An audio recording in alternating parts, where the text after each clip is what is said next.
Alrighty, everybody, welcome back. Welcome back. I hope everybody had a good weekend, relaxing weekend. So, what I wanted to do first was to just reiterate the points that were made in the announcement. I will not be giving a lecture on Chapter 8, the self-signaling. Most likely at this point, there probably aren't going to be any questions about it. Just please complete the homework assignment just to give you an idea of how cells communicate to one another. That'll be discussed in upper level courses for you. So what we're going to be doing today is starting off our discussion of chapters 9 and 10 in your out of your textbook. So I wanted to get started on that. And remember, if you have any questions about this lecture, or if you are basically have any comments or anything like that, make sure that you do jump in on the Zoom meeting tomorrow or Thursday. All right. So what we're going to be doing is discussing DNA and RNA and how we produce proteins. So again, there's objectives that you should be aware of, and this is what you're going to hopefully be able to explain at the end of this set of PowerPoints. All right, so the goal basically is you're going to start off with a DNA molecule, which we all have. All living organisms have DNA. And the goal is to take that DNA molecule and to produce a protein. So, with that being said, after the discovery of the structure of DNA, Watson and Crick were obviously able to deduce from Rosalind Franklin's work that the DNA structure was a double helix. So as soon as that occurred and they won the Nobel Prize, Watson went on, and Francis Crick went on to determine the role of DNA in living organisms. So basically, he was able to come up with this phrase, and it's basically the central dogma of life. It's a central dogma of molecular biology. And basically it states that DNA will produce RNA in a process known as transcription, and then RNA will produce protein in a process known as translation. So you have the DNA molecule right here, and you have genes that are contained within the DNA molecule. Through the process of transcription, you'll produce an RNA molecule. That RNA molecule will in turn, through the process of translation, produce a polypeptide, which will eventually become a protein. So the central dogma basically is stating, when you summarize it simply, the genotype, which are basically the alleles, the codes that are contained within an organism, will result in a phenotype, which is what you can actually see. It's the physical manifestation of an organism. So again, just to summarize, transcription, taking a DNA molecule, going to RNA, and then translation is taking RNA molecule, picking up amino acids, linking them together to form a polypeptide, which will then eventually become a protein. So again, you can see this summary right here. So genotype is the genome, so you have the DNA molecules, which will then produce the protein, which is the phenotype. All right, so let's talk about the structure of the nucleic acid. So remember when we talked in chapter 3, we discussed the macromolecules known as nucleic acids, And we said that nucleic acids are composed of the monomers known as nucleotides. So when we look at the nucleotides are simply a sugar, a phosphate, and a base. So in DNA, the bases are adenine, thymine, guanine, and cytosine. In RNA, the bases are adenine, uracil, guanine, and cytosine. There are two different sugars when we're looking at DNA and RNA. DNA has deoxyribose as the sugar, which is right here, deoxyribose. And RNA has the sugar ribose. Why? Because if you look at the 2' carbon, so here's carbon 1 or the 1' carbon, here's carbon 2, the 2' carbon, you see that on the 2' carbon, you don't have a oxygen. However, if you go to ribose, on the 2' carbon, you have the oxygen, which creates a hydroxyl group. So that is why it is a deoxyribose sugar as opposed to a ribose sugar. Okay, so the nucleotide bases, there are basically the two groups, the purines and the pyrimidines. Okay, the purines are adenine and guanine. And the way that I like to help students remember that is purines are pure as gold. So purines are pure, P-U-R, pure as gold, adenine and guanine. When you have the pyrimidines, they are thymine and cytosine in DNA, and they're uracil and cytosine in RNA. So the pyrimidines are cytosine, uracil, and thymine.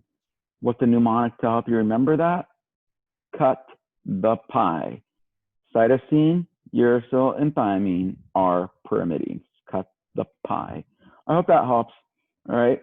So when we're talking about the sequences, basically it's the sequence of the nucleotides that give the DNA or RNA molecule its structure.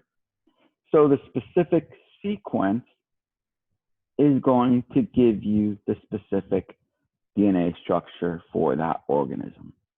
All right.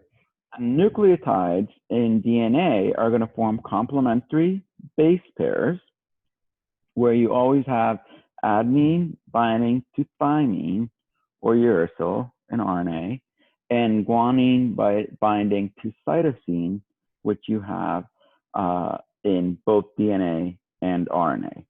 So if you look at this sequence, you can see the base pairing, the cytosine, guanine together, cytosine, guanine together, adenine and thymine, cytosine, guanine, adenine, and thymine. They will always bind together. Adenine and thymine are held by 2 hydrogen bonds, whereas cytosine and guanine are held by 3 hydrogen bonds. Okay? Adenine and guanine as opposed to cytosine, adenine and thymine as opposed to cytosine and guanine. They have different hydrogen bonding pairs because that is how you're going to help maintain the diameter of the DNA molecule. All right, so when you look at the structure of DNA, the structure of DNA is composed of the sugar, the base, and the phosphate group.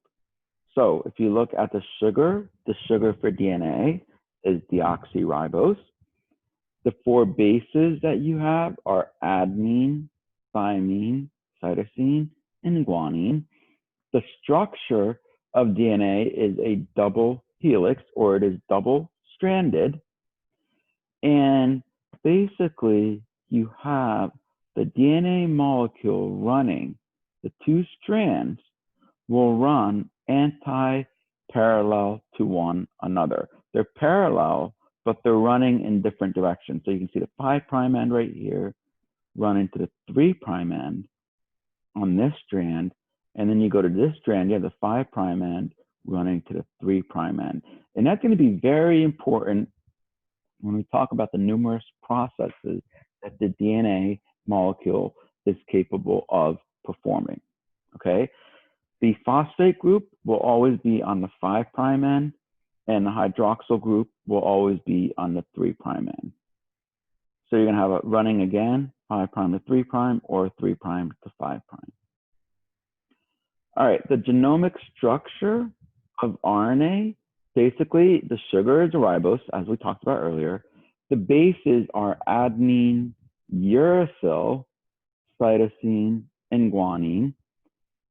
It is a single-stranded molecule, so it's a single helical structure.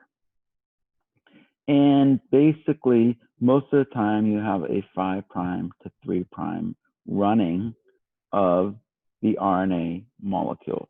Now, we're going to talk about this in great detail later on, but there are different types of RNA. We have mRNA, rRNA, and tRNA. mRNA is messenger RNA, and that is going to be created during the process of transcription, and we use it during translation.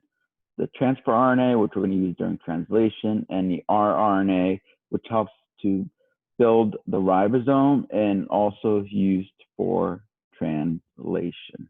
All right, so that's the basics of the structure of those nucleic acids, DNA and RNA.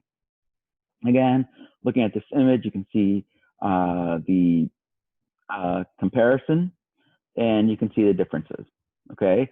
So remember that you have a double helix for DNA, single helix for RNA, adenine, guanine, cytosine, thymine for DNA, adenine, guanine, cytosine, and uracil for RNA. And then don't forget you have the deoxyribose sugar and the ribose sugar for RNA, deoxyribose for DNA. All right, so let's move on to a very, very, very important process, okay? And this is going to be the introduction to protein synthesis. And when I mean introduction, I'm going to give you the basics of it. You'll be talking about it more in upper level classes. But if you want to follow along in reading the textbook, remember that this is chapter 10.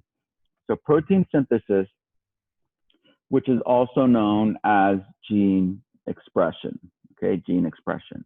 So basically, the purpose of protein synthesis is you're going to have the genotype, which is the genetic code, and it's the sequence of nucleotides that you have, and you're going to create the phenotype, whether it be eye color, the hair color, the skin color, your height, whatever it is, that's going to be your phenotype.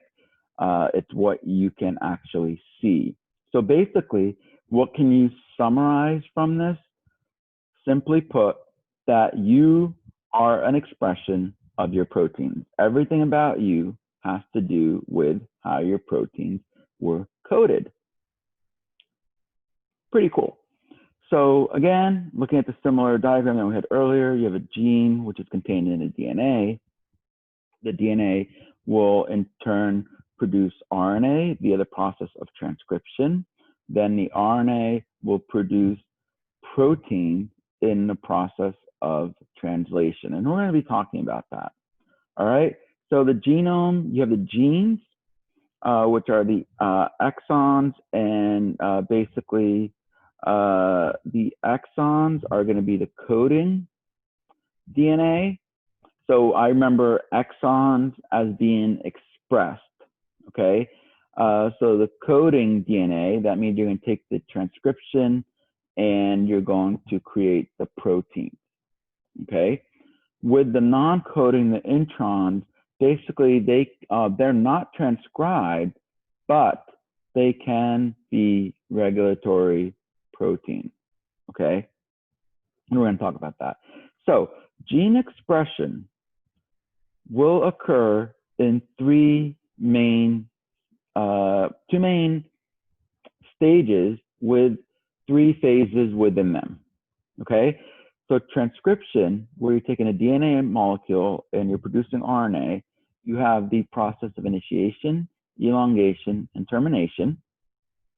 In between, you have what's known as post-transcriptional modification, also known as RNA processing, where you're going to be adding a cap and tailing and a tail, and then you're going to be splicing, which we're going to talk about. Then you have the process of translation, which is taking the RNA molecule and turning it into a protein. Again, the initiation, the elongation, and the termination are the phases of those stages. So basically, what you're going to be doing is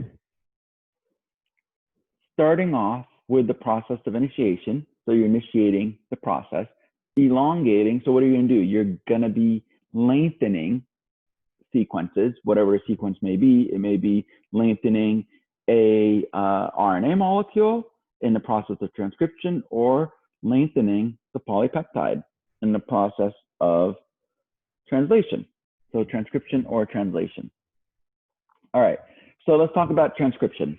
Transcription is the process of taking DNA and producing mRNA, messenger RNA. It's going to be carrying the message. That's why it's called messenger RNA. The goal is to make an RNA copy of the DNA. And the RNA that you're producing is going to be messenger RNA, mRNA. The process of transcription, basically you have the initiation, and that's where you have the RNA polymerase, which is an enzyme, is going to bind to the promoter site, which is the start site on the DNA molecule. It will then denature a small stretch of the DNA. So basically what that means is you're going to be taking the DNA molecule and you're going to be unwinding it or opening it up. Okay. Next, you have elongation, where you are going to take the RNA polymerase, again, the same enzyme, and it is going to be adding the nucleotides that are complementary to the DNA molecule. Again, remember that you do not add thymine in RNA, you're going to be adding uracil.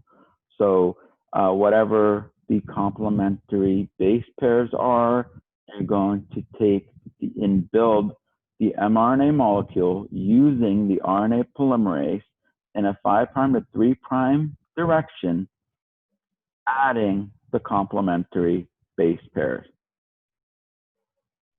RNA polymerase can only add on to the 3' end of the molecule. That is why we say that it runs in a 5' to 3' direction. Termination, basically RNA polymerase will reach a terminator and basically will fall off of the DNA molecule. The DNA molecule resumes its shape, and you have your primary transcript. So your primary RNA transcript. That is what is produced at the end of transcription. So if you're given the sequence of DNA that looks like this, transcription is going to produce this, and then translation is going to produce this. Now, maybe you're looking at this and being like, wait a minute, how is that occurring? What am I doing?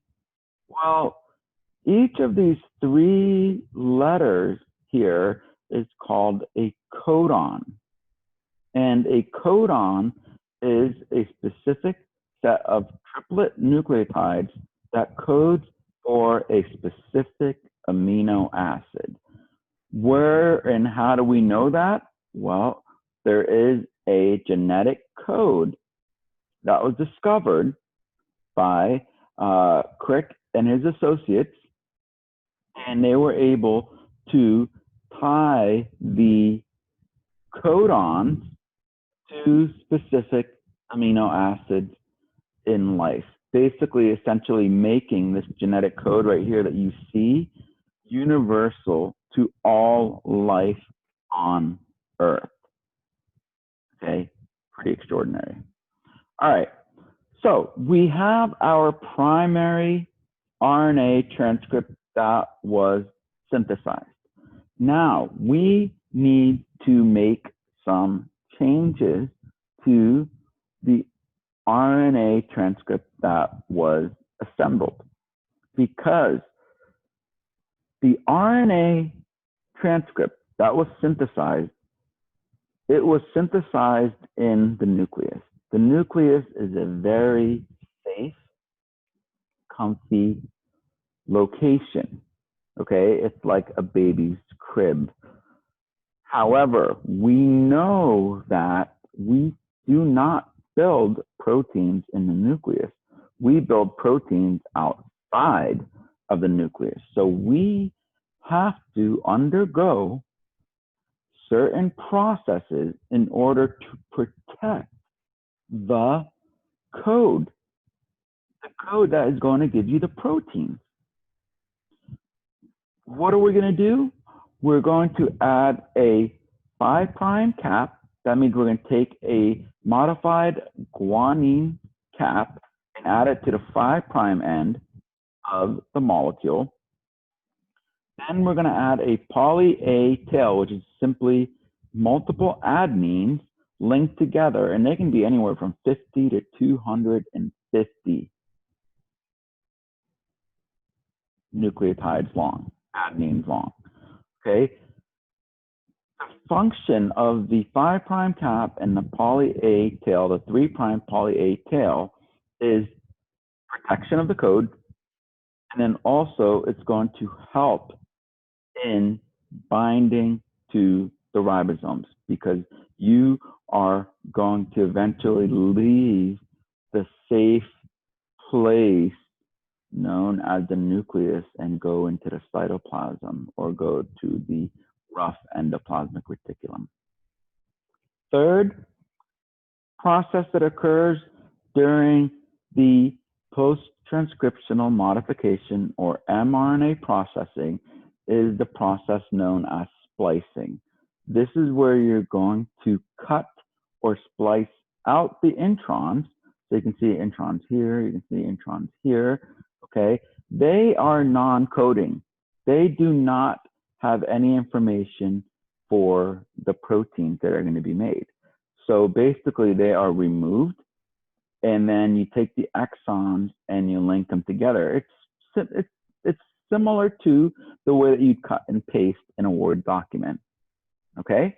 You remove the introns, and then the exons are spliced together, and then you have the code right here. It's protected, 5' cap over here, poly A tail over here, and you've undergone the splicing. So now you have what's known as a mature mRNA. The mature mRNA is now ready to leave the nucleus. How does it leave the nucleus? Via nuclear pores. All right, so let's go back and look at the introns and the exons. So you can see the entire DNA molecule right here, and it has both the exons and the introns, okay? Transcription, the pre-mRNA or the primary RNA transcript that is made still has the introns in them. So you can see this is a very long molecule, okay, at the end of transcription. But then we process it, or we perform post-transcriptional modification, and then you have your mature mRNA right here with only the exons. So remember, exons are going to be expressed. So you can take that mRNA and it's going to be translated. Again, you can see the long molecule right here. So this is the DNA. You have the primary RNA transcript. You cap it, you tail it, you splice it, and then you have your mature mRNA. So there's your mature mRNA. Mature mRNA is going to be responsible for relaying the message. Okay? So let's talk about transcription summary. Initiation, you have RNA polymerase, which is going to bind to the promoter. The DNA is denatured, which means that the strands are separated. Okay? Then you have elongation, where you're going to have the RNA polymerase reading the 3' end and attaching the complementary base pairs to create the primary RNA transcript. Finally, you have termination, in which you reach the terminal region. It's the terminator area. And basically, that will allow the detachment of the RNA polymerase, and you end the process of transcription. Then you have the process of post-transcriptional modification, where you're going to add the cap and the tail, a 5' cap and a 3' poly A tail, and then you're going to have the splicing. And then the mRNA molecule is going to leave the nucleus.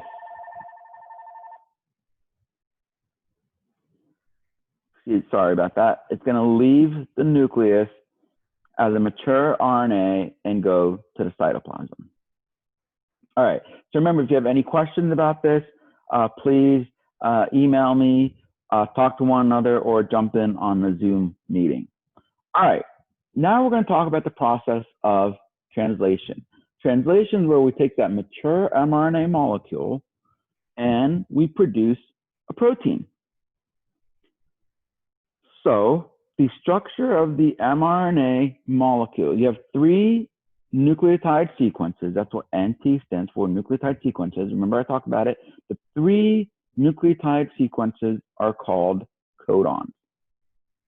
Okay, so we have the mRNA molecule. So you can see a series of letters A, U, G, C, G, A, U, C, C, G, A, C.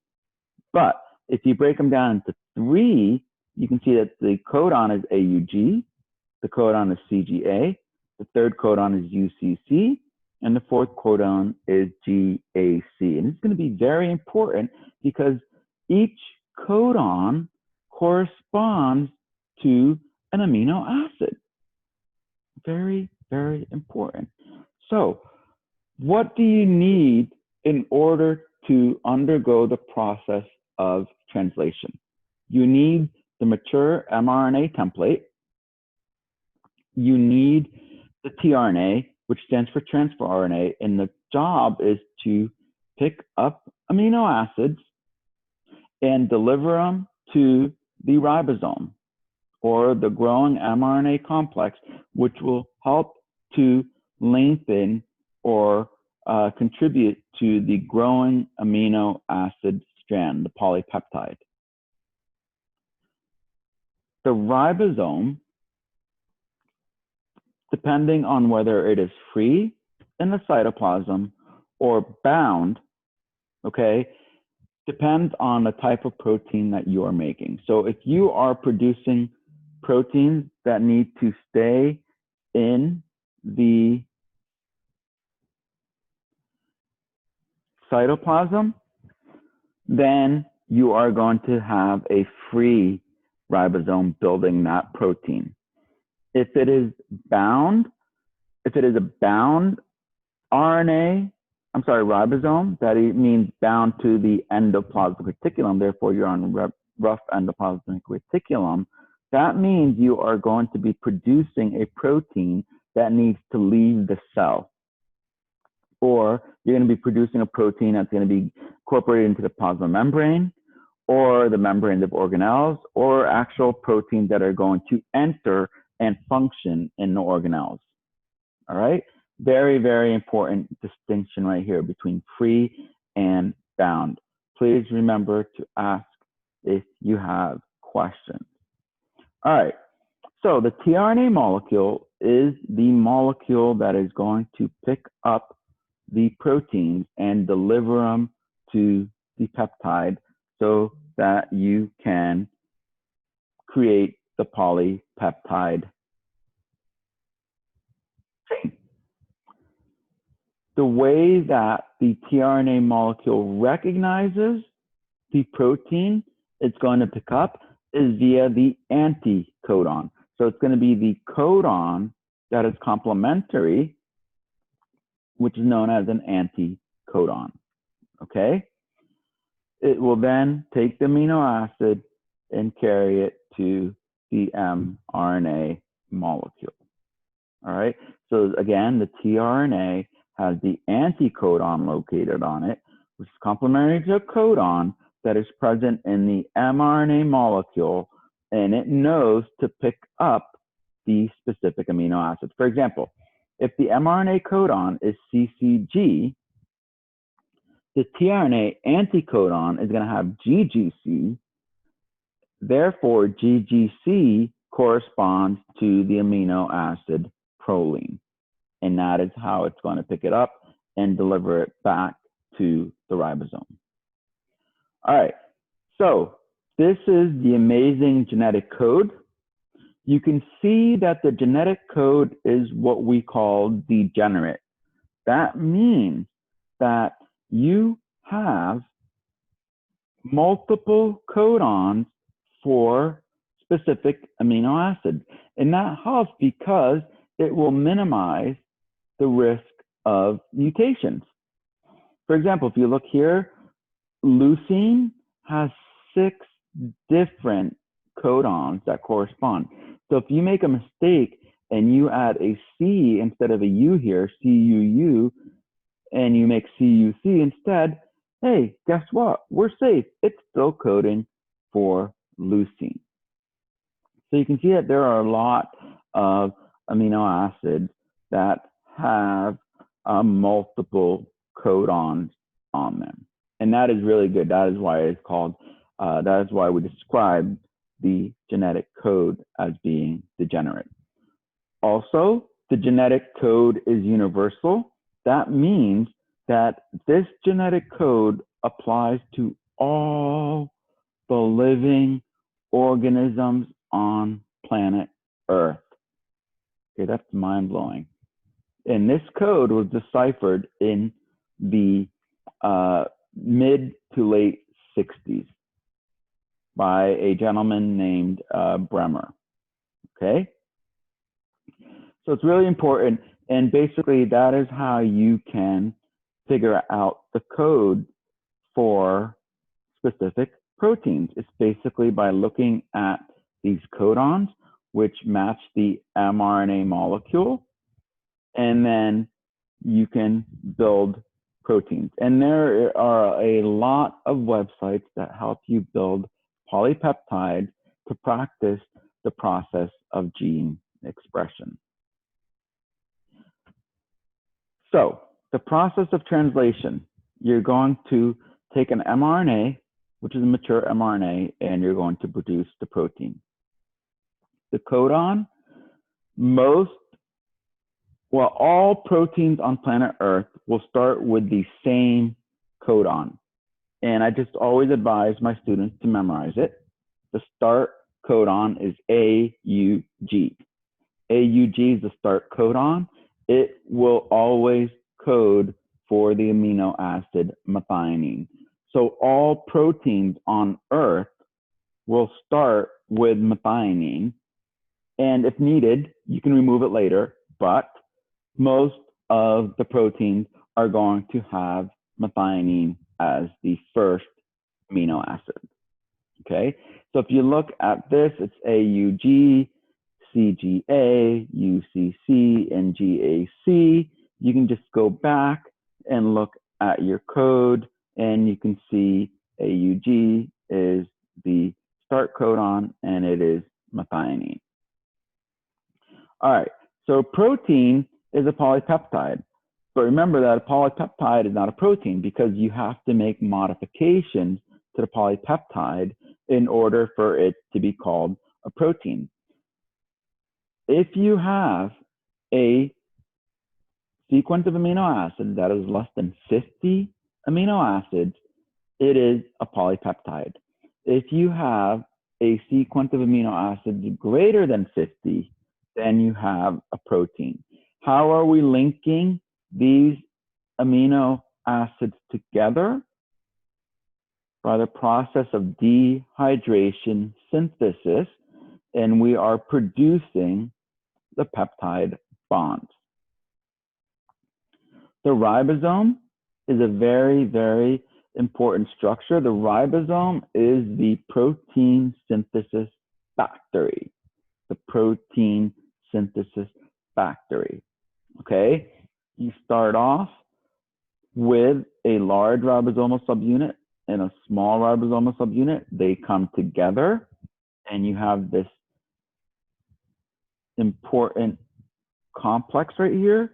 You can also see binding sites on the large ribosomal subunits. You have the A site, the P site, and the E site. Basically, the A site is the amino acyl transfer RNA binding site. The P site is the peptidyl transfer RNA binding site. And then the E site is the exit site. Basically, this is where the amino acid comes in carrying, this is where the tRNA comes in carrying the amino acid. This is where you have the polypeptide chain, and this is where you have the empty tRNA sitting, which is waiting to go and pick up more, amino acids, okay? So initiation, you have the binding of the mRNA molecule to the small ribosomal subunit, which then in turn causes a large ribosomal subunit to bond. And then you have the tRNA molecule sitting at the P site with the first amino acid, which is methionine. So again, you can see it right here.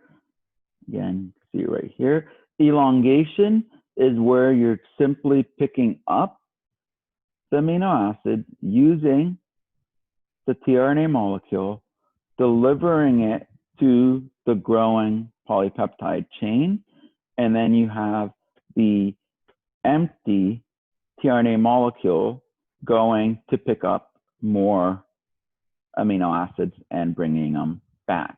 So elongation, so basically you're going through and you're going to create your sequence of amino acids, which is going to be your polypeptide, depending on whether you're creating a 52 amino acid polypeptide like insulin or a 4,000 amino acid protein such as hemoglobin, okay? Elongation, you can see the process right here. You're just adding the amino acids to the polypeptide chain, lengthening, lengthening, lengthening. Finally, termination. What you have is you're going to reach one of the 3 stop codons, which are UAA, UAG, or UGA. And instead of getting a tRNA molecule that's going to sit in the A site, you get a protein known as a release factor that comes in, sits in the A spot, and causes everything to break apart. And then you have your polypeptide right here. All right, so summary of translation. Again, initiation, where you have the ribosome clamping on the mRNA, the methionine and tRNA bind to the P site at the start codon using AUG, and then the next amino acid carrying tRNA binds on the A site, and then you have the connection of the large and small ribosomal subunits. With elongation, the ribosome moves forward, 5' to 3'. So the second amino acid in the P site and the third amino acid tRNA can bind the A site, and so on, so on, so on, until you reach the stop codon. And then once you reach a stop codon, the release factor binds and the complex is released. Here's a really nice video you can watch that describes that process for you, okay? So again, you start off with a DNA molecule, you create an RNA molecule, then you have a mature mRNA molecule, and then you have your polypeptide. So basically, this is showing you the central dogma or gene expression. Again, you can watch the video summary. So a recipe is the DNA molecule you can make analogous to. Transcription is basically you have the recipe in English, which is transcription, which is the RNA molecule, and then you're going to be making the actual cookies, again, analogous to the protein.